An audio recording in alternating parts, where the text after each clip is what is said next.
नमस्कार दोस्तों, स्वागत है आप सभी का आपके अपने चैनल डी के सक्सेस पॉइंट पर। दोस्तों, आज मैं आपको बताने वाला हूं अनुप्रास अलंकार।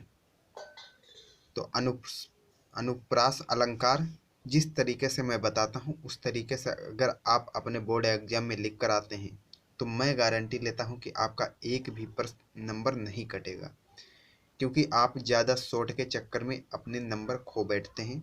तो मैंने इस तरीके से इसे मैनेज करके लिखा है कि आपका एक भी नंबर नहीं कटेगा और आपको इजीली याद भी हो जाएगा। तो वीडियो पूरा देखना है और बीच में स्किप नहीं करना है। तो अनुप्रास अलंकार क्या होता है? व्यंजन सम बरु स्वर विषम अनुप्रास अलंकार, अर्थात जिसमें व्यंजन सम बरु स्वर विषम हो उसे अनुप्रास अलंकार कहते हैं। तो नहीं समझ में आया तो देख लेते हैं इसे अलग अलग तोड़कर। स्वरों में विषमता। स्वर, आप हिंदी के स्वर और व्यंजन जानते होंगे। स्वरों में विषमता होने पर भी जब व्यंजनों की समानता हो तब अनुप्रास अलंकार होता है। अर्थात स्वरों में भिन्नता हो लेकिन व्यंजनों में समानता हो तब उसे अनुप्रास अलंकार कहते हैं। आप इसे इस तरीके से याद रख सकते हैं कि स्वरों में भिन्नता और व्यंजनों में समानता अनुप्रास अलंकार होता है। इसके 5 भेद होते हैं। तो एक एक भेद उसकी जो उदाहरण है वो हम देख लेंगे। इसके 5 भेद होंगे और इसके 5 ही उदाहरण होंगे। तो देख लेते हैं। पहला अनुप्रास है छेका अनुप्रास।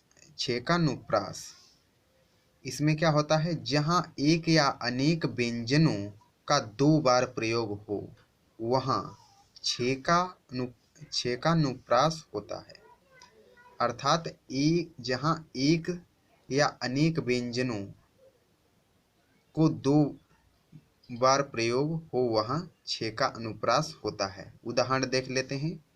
राधा के बर बैन सुनी चीनी चकित सुभाई, दाखी दुखी मिसरी मुई राधा रही सकुचाई। तो इस प्रकार से इसका उदाहरण है। एक बार और देख लेते हैं। राधा के बर बैन सुनी चीनी चकित सुखा भाई, दाखी दुखी मिसरी मुई राधा रही सकुचाई। तो यह इसका छेकानुप्रास का उदाहरण है। इसके बाद दूसरा जो भेद है वो देख लेते हैं। दूसरा भेद है वृत्त्यनुप्रास। तो वृत्त्यनुप्रास क्या है? जहाँ वृत्ति के अनुसार एक या अनेकों व्यंजनों की आवृत्ति हो 2 से अधिक बार हो वहाँ वृत्तानुप्रास होता है। तो इसका उदाहरण क्या होता है? इसका उदाहरण है तरनी तनुजा तट तमाल तरुबर बहु छाए। यह इसका उदाहरण है। फिर एक बार देख लेते हैं। तरनी तनुजा तट तमाल तरुबर बहु छाए। इसके साथ ही अब तीसरा इसका भेद देख लेते हैं। जो क्या है? तीसरा भेद है लाटा अनुप्रास। लाटा अनुप्रास क्या कहता है? जहाँ वाक्य में समान शब्द बार बार आए, जहाँ वाक्य जैसा का तैसा, अर्थात कोई परिवर्तन न होना या थोड़ा बहुत या बहुत ही मामूली परिवर्तन होना, हेर फेर करके बार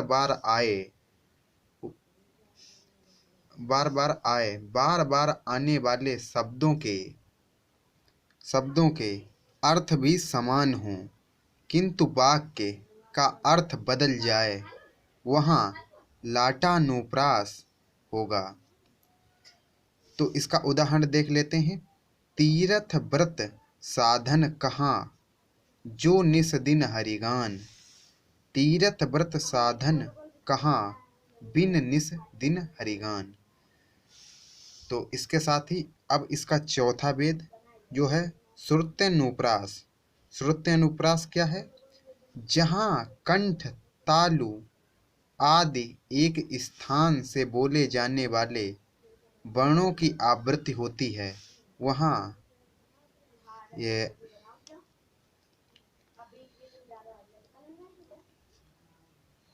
श्रुत्यनुप्रास होता है। तो इसका उदाहरण देख लेते हैं। इसका उदाहरण है तुलसीदास सिदति निस्दिन तुम्हारी निठुराई। एक बार फिर उदाहरण देख लेते हैं। तुलसीदास सिदति निस्दिन तुम्हारी निठुराई। तो यह इसके चौथा भेद था। अब इसका पांचवा भेद देख लेते हैं। इसका पांचवा भेद है अनत्यानुप्रास। अनत्यानुप्रास क्या है? जहाँ चरण या पद के अंत में स्वर या व्यंजन की समानता होती है, वहाँ अनत्यानुप्रास होता है।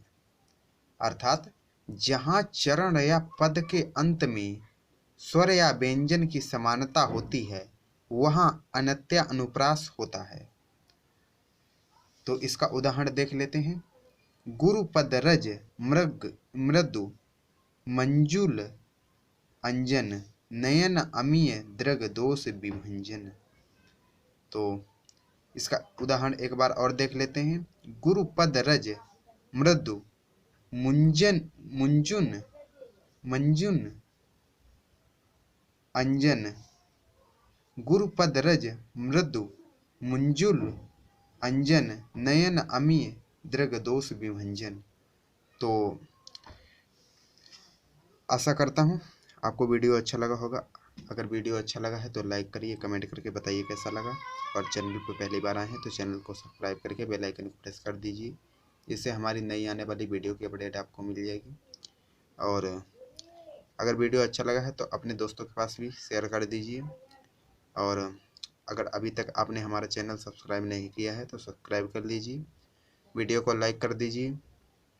और अगर कोई भी छोटी मोटी त्रुटि हुई है तो उसके लिए सॉरी। और मिलते हैं अगले वीडियो में। तब तक के लिए जय हिंद, जय भारत, वंदे मातरम।